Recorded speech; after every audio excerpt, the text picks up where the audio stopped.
Hi, I'm Joseph Patrick, co-founder of Lamont Brothers. Today in this video, I want to give you an overview of some of the most frequently asked questions about backyard offices. First question is, what are some of my options to get a backyard office? There's three primary good options. One is to convert an existing structure. If you have an existing garage that's underutilized or an existing shed that's in good condition, you could convert that into an office. We've even converted pool houses into backyard offices. The second thing is a prefabricated shed converted into an office. You may have seen some of these online. There's various different companies that will do a prefabricated, essentially, shed that then you can convert into an office. The third option is a totally custom studio office designed and built just for your lot, just for your space. That's typically the most expensive, but also the most flexible in terms of design and options.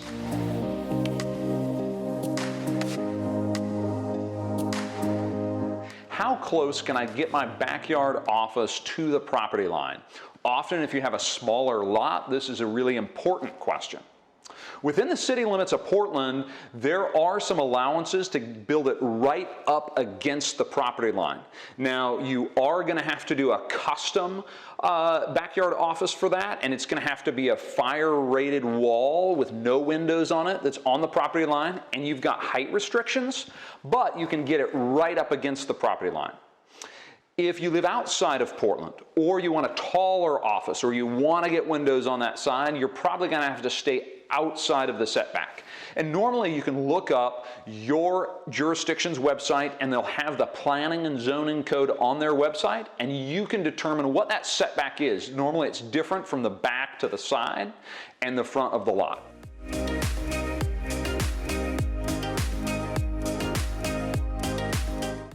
What's the best way to heat and cool my backyard office? Often what we're doing is we're putting in small ductless mini splits because they have both a heating and cooling option, are reasonably affordable, and quiet enough that it works for an office setting. The other options are ceramic heaters or even cadet heaters.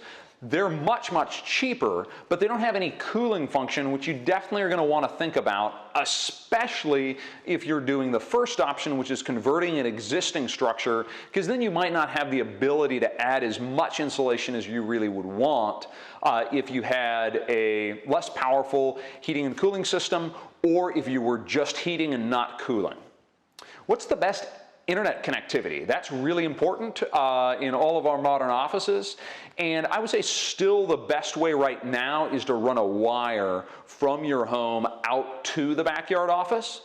But depending on what kinds of speeds you require, what kind of work you're doing, all of those are going to factor into this. It may be that your existing Wi-Fi or a Wi-Fi booster in the backyard office is going to be sufficient.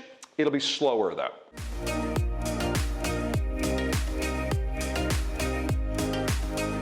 So how much is a home office going to cost? Well, if you look at a conversion, you're typically looking at probably starting somewhere around $20,000 and being upwards of, $40,000 or $50,000, depending on what you do, what shape the building is in, and how big it is. If you're looking at a prefab unit, where maybe it's a 10 by 12 unit, it's basically, I just need a basic office in my backyard. You could do a concrete or a wood foundation. That would change the cost a little bit. You need electricity. You need some type of heating. That's typically going to be somewhere around $40,000 to $55,000 or so. Then for a completely custom option, really the sky's the limit.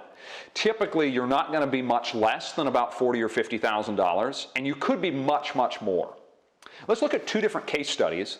The first is a pool house that we converted into an office on the second floor, and in the lower floor we added a kitchenette, remodeled an existing bathroom, made it bigger, added a shower. So really we had this whole office unit in the backyard that included kind of separate whole living space area. That was about a $65,000 or $70,000 project. Then we've got a new structure where it's a garage that we don't want to convert. It's not in good enough shape, so it's a complete tear down. New garage with office on top. And this is about a $190,000, $200,000 project to do this complete tear down, new space, 2 stories with a garage and an office on top. So those are 2 different case studies that give you an idea of what different things can cost.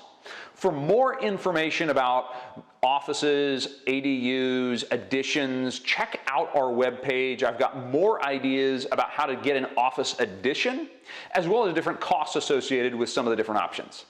Thank you very much.